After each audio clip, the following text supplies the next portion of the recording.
that we did of people going in. As you can see, Ron Paul, Mitt Romney, and Rick Santorum. They are the top three, but we want to caution everyone, this could change once we get more results. We're just getting an indication that these are the three that so far, at least in the entrance polls, are doing the best. The second tier, let's take a look at the what we call the bottom four right now. We see Newt Gingrich, the governor, Rick Perry, Michelle Bachmann, John Huntsman. He's technically there, even though he didn't campaign really in Iowa. He's spending all of his time in New Hampshire. Presumably, he will come in last. He's not going to drop out because he's getting all of his doing all of his campaigning in New Hampshire. But remember, this is very early right now. It sort of coincides, this top tier, with the most recent polls we saw. Not only our CNN Time ORC poll, but the Des Moines Register poll. There was an NBC Marist poll. It showed these three individuals, the top tier. And you know what? The way you look at these entrance polls, you can think of it as the most recent poll in Iowa, because this is a poll, really, and it's a little bit more accurate, presumably, than the other polls, because this is a poll that isn't of likely caucus goers. We know these are real caucus goers who participated in this poll, this entrance poll, as we call it, and you can see the top tier. Presumably, we'll be getting some more information in the next wave of these respondents, John, but significant, very consistent with our most recent poll, the Des Moines Register poll as well. And it'll be interesting, fascinating to see if it holds up. You just mentioned the 2008 experience. The most committed campaigners tend to show up first. Ron Paul has a committed, energized base. Can he stay in that top spot? He's in the top spot in the early wave. Does he sustain that through the night? Governor Romney and Santorum, again, if Santorum stays in that third spot, and we'll see, this can change. When he did hit the top, the Des Moines Register poll suggested he was the candidate who was surging at the end. What happens? It's inevitable. He came under attack in the last 48 hours. So we'll see if this plays out. But here's a question to watch as we go. We just showed Ron Paul. We know now he will be in the top tier. Look at this. This is 2008. He won one county, a tiny county down in Southwest. So he is spreading the map tonight. So let's come forward. Let's turn this off and come forward to 2012. You're going to watch in just minutes, when they start reporting from those caucus sites, this map is going to start filling in. Ron Paul won just one county last time. What are we going to look for this time? Number one, Tea Party strength. If you look at the Tea Party strength, the darker the county, the higher percentage of Republicans in this part of the state identify with the Tea Party. Let's use some blue for the contrast here. A lot of Tea Party voters, a lot of Tea Party voters, a lot of Tea Party voters. If Ron Paul is to be a serious contender to win Iowa tonight, he will fill in the map in places like this because the Tea Party is the second part of his base. His son, Rand Paul, the Tea Party senator from Kentucky, was there to help him during this campaign. Libertarians, young people, Tea Party voters. That is the test for Ron Paul tonight. Can he expand from the one lonely county he won back in 2008? One other quick point, Wolf, I want to turn this off and clear it and go back again to our 2008 experience. Take this off the play. Excuse me, and come back to 2008. This is the test for Governor Romney. This was his strongest area right here. The Romney campaign is hoping overall turnout higher than the 118,000 that came out last time. The Romney campaign is desperate tonight that this not happen, that the middle not fill in for Rick Santorum like it did for Mike Huckabee. They're hoping that Bachmann wins a few counties, Perry wins a few counties. The Romney campaign calculation is this. If they can hold this, do well out here again, and in the middle of the state where the evangelical voters are, they think if Bachmann and Perry combine to 17 or 18% of the vote total in the state tonight, that Governor Romney wins. Fascinating to watch. Again, this is 4 years ago. This is now. This is about, Wolf, to start filling in. Yeah, and once again, at least according to this entrance poll, the initial numbers suggesting that in the top tier, as we expected, Ron Paul, Mitt Romney, and Rick Santorum. But I want to caution everyone, this is just the initial respondents. It could change as we get more information. 4 years ago, it certainly did. Could change again right now. Aaron Burnett and Gloria Borger are watching all of this unfold. What else are we seeing? Dig deeper, Aaron, for us. All right. Well, Wolf, we've got about 19 categories here of what we asked people when they came in for those entrance polls. And as Wolf was explaining to all of you, because there are multiple waves, some of the first data that we have now is the highly motivated people who were the first to arrive, not the people who squeezed in at the end. And as we said, that can mean, very different results as the waves come in. Exactly. But let's look at, when did you decide whom to support? This is a really important category when it comes to who may be the winner tonight or in that top tier. 12% of people decided today, according to this first wave of the entrance polls, 25% in the past few days. So that's 37% of people just deciding in the past few days. In December, 18% of people decided, and 44% had their minds made up. Now, Gloria Borger, last time around in 2008, you had pointed out that about 60% of people had made up their minds a long time ago, but in the past few days, right before the caucuses in 2008, it was actually slightly lower. And still Huckabee got a surge. So what do you interpret from this? First of all, I think this reflects the kind of volatility of the race. If I were in the Mitt Romney campaign and I would look at the numbers before December and in December, I would say, okay, that's good, because if these people are turning out early, they probably are part of that solid group that was for Mitt Romney. So maybe the Mitt Romney people are looking at it and saying, great. On the other hand, if you're with Rick Santorum and you see that 12% of the people decided today, you're like, okay, I'm the last one to surge. This has got to be good for me. And in the last few days, that could be good for me, too. So the Santorum campaign can look at this and say, you know what? Maybe we've got some momentum here. Right, and Anderson, as I pass it back to you, it's worth highlighting that back in 2008, when you combine those two categories of last few days and today, that number was 30%, of course. People deciding at the last moment went to the momentum candidate. That was Mike Huckabee. So this time we're at 37%, even higher. Is that potentially even better for the momentum candidate, Rick Santorum? The big question mark out there right now, Anderson. And let's just remind you, the top three candidates among the early birds, among the people early coming to the caucuses who we've been able to poll in our entrance polling, Mitt Romney, Ron Paul, and Rick Santorum. Really no big surprises there. What will be interesting to see, especially in those early birds, are what are the main issues which are driving them to the polls? Are it economic issues or is it social issues? And by that, we should be able to tell maybe which way they're breaking. Well, I would say there is one surprise, and that's Rick Santorum. I mean, nobody, as of 3 or 4 or 5 days ago, thought this was possible. So you do have to put him up there in the surprise category.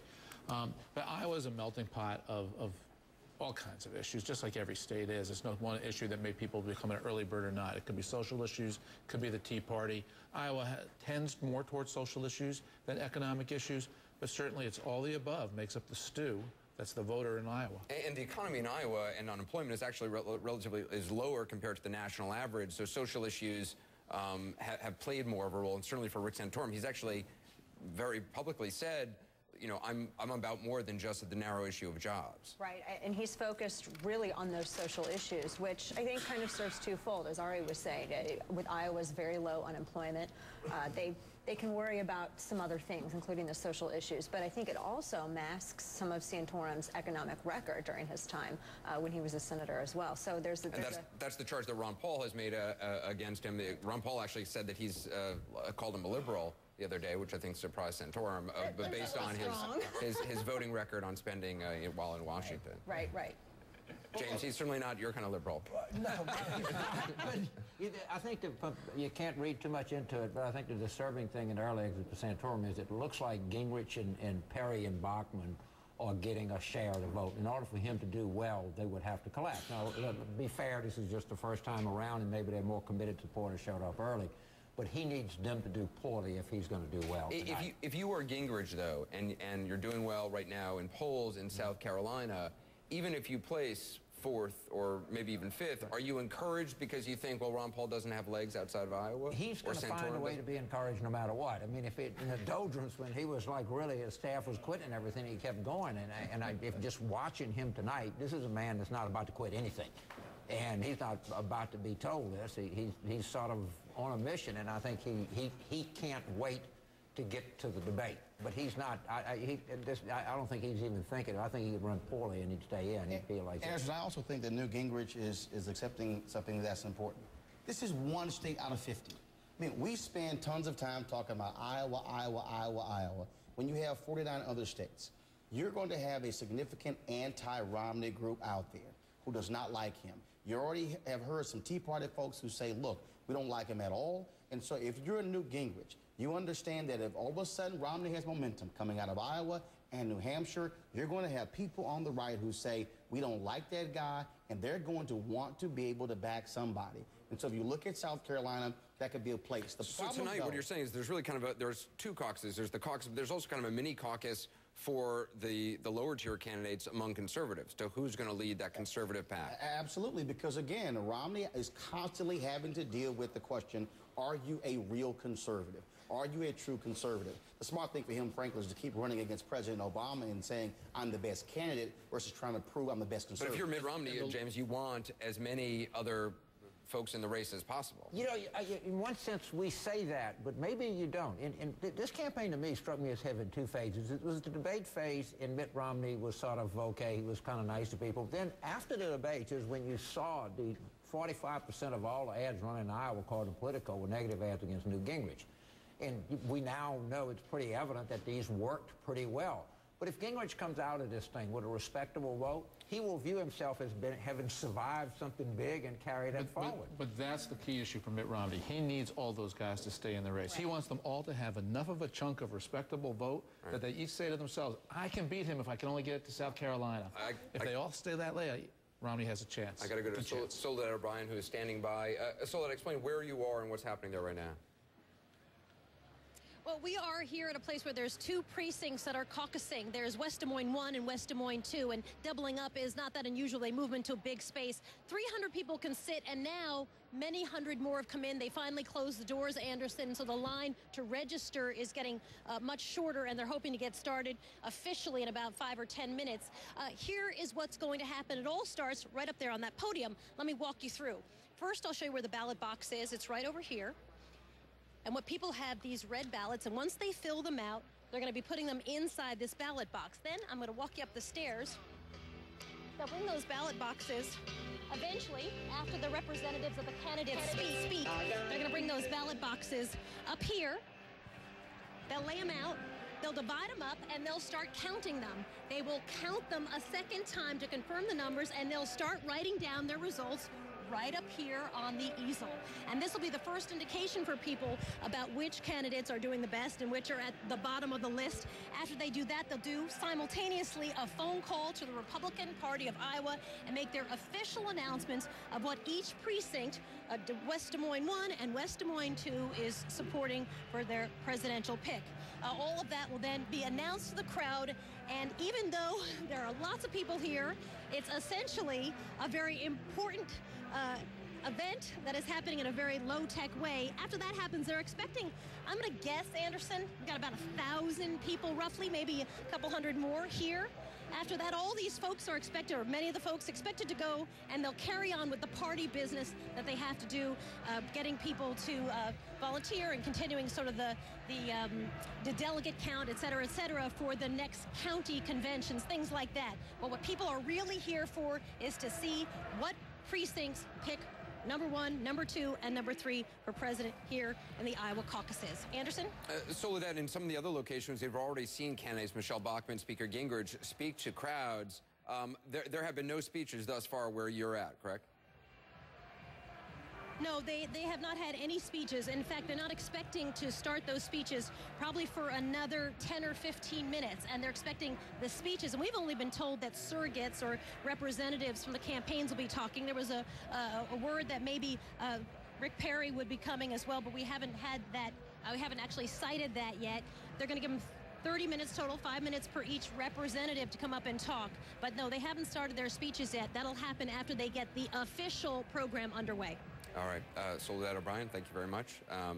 Again, it's really a unique situation for people who haven't been to a caucus before. It's kind of can be a complicated thing to explain, but there really it's incredibly unique that people spend this amount of time. It's not like the commitment that it takes. It's not just going to vote and checking off something and leaving. It's several hours commitment. Right, and the rules, I was joking about this earlier, they're similar to Whackback from the Fantastic Mr. Fox. They're just so unbelievably convoluted at times because they change, a number of delegates change, and restrictions and punishments and so on and so forth. So it's it can be very confusing if someone hasn't been paying attention and following along in the weeds. What are you expecting for turnout tonight? 2008 saw record turnout both on the Democratic side, some 220,000 people, I believe it was, at the caucuses. I think on the Republican side, 120,000. About 118,000 4 years ago. So here's the thing to keep your eye on tonight, and especially if you're a supporter of Ron Paul, the independent vote. If a lot of independents who can just show up and they're young and they haven't been involved in politics before, show up tonight and vote in the caucus. It's going to really help Ron Paul. They re-register once they arrive. Well, you can just show up as an independent, register as a Republican, and cast your ballot. And that could lead to a big increase in turnout. So if there's a big increase in turnout, and if it comes from independent voters who are for Ron Paul, this is a mixed blessing for Republicans, because Ron Paul is a different kind of Republican. But that could be the secret to Ron Paul's success tonight. And a lot have been